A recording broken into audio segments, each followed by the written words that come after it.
My blood froze. I was about to step into the sleek black sedan waiting by the curb, the one my father insisted I take. But the man's voice, raspy, broken, cut through me like glass. "Don't take that car." His eyes, bloodshot yet sharp, bored into mine. I didn't argue. Instinct told me not to. I turned, walked past the car, and hailed a cab instead. Minutes later, I learned why. I grew up in a house where silence carried more weight than words. My parents, smiling in public, ruthless in private, taught me early. Appearances were everything, but I clung to the one person who was different. My grandfather. He never played their games. With him, I wasn't a pawn. I was his heir, his confidant, his chosen one. He told me once, "The wolves will smile when they strip you bare. Learn to smile sharper." I didn't understand then, but I do now. When I turned 25, the shift began.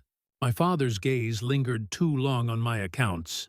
My mother's voice softened with rehearsed pity when she asked about my future. And then, little slips, a missing signature here, our written contract there. My inheritance slowly siphoned into shadows I couldn't trace. I searched quietly, patiently, and then I saw it. A trust fund under my name emptied, not by strangers, by my parents. The betrayal wasn't a dagger in the dark. It was a steady, methodical bleed. They hadn't just stolen money. They'd stolen the future my grandfather had carved for me. I didn't rage. Ruggie sloughed. Rage makes mistakes. Instead, I remembered my grandfather's lesson, smile sharper. I played the beautiful child. I laughed at my father's hollow jokes. I let my mother fuss over ties and shoes. But behind the mask, I gathered every weapon they'd handed me. Documents, signatures, secret recordings of whispered deals. Piece by piece, I built my arsenal, and then I waited for the will reading. The will was the stage. Every relative, every lawyer, every leech in one room. The perfect audience. But the car, that was their final move. They thought they could silence me before the performance even began. The homeless man, the one they hired, perhaps as a decoy or perhaps a conscience they didn't silence in time, warned me, and I listened. When I arrived, alive and unburned, I carried more than documents. I carried a shadow. My grandfather had once told me of a man he trusted more than his own son. A Monarist from family records because he didn't play their games. A man I found years later alive, forgotten, living on the streets. He was the one who stopped me at the car, and now he walked behind me into the room. The lawyer cleared his throat.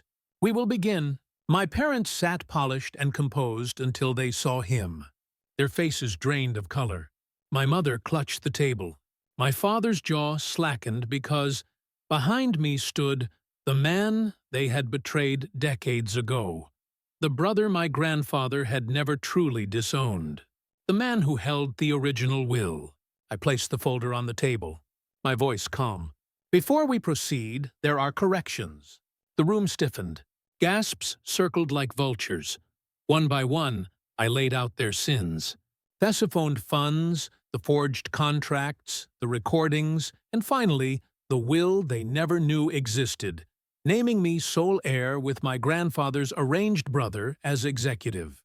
My father tried to speak. His voice cracked. My mother sobbed, but the lawyer's gavel was merciless. All assets revert. Fraud nullifies any claim. They collapsed under the weight of their own undoing. I didn't smile, not yet.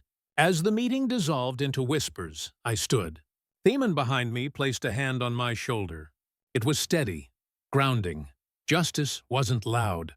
It was the silence after. The silence where my parents' empire crumbled, where their legacy bled out on polished marble floors. I had taken back what was mine, not with fire, not with fury, but with precision. As I walked out, I finally allowed myself a breath. They thought I would be their pawn. They thought they could erase me. But I was my grandfather's heir, and now they knew what that meant.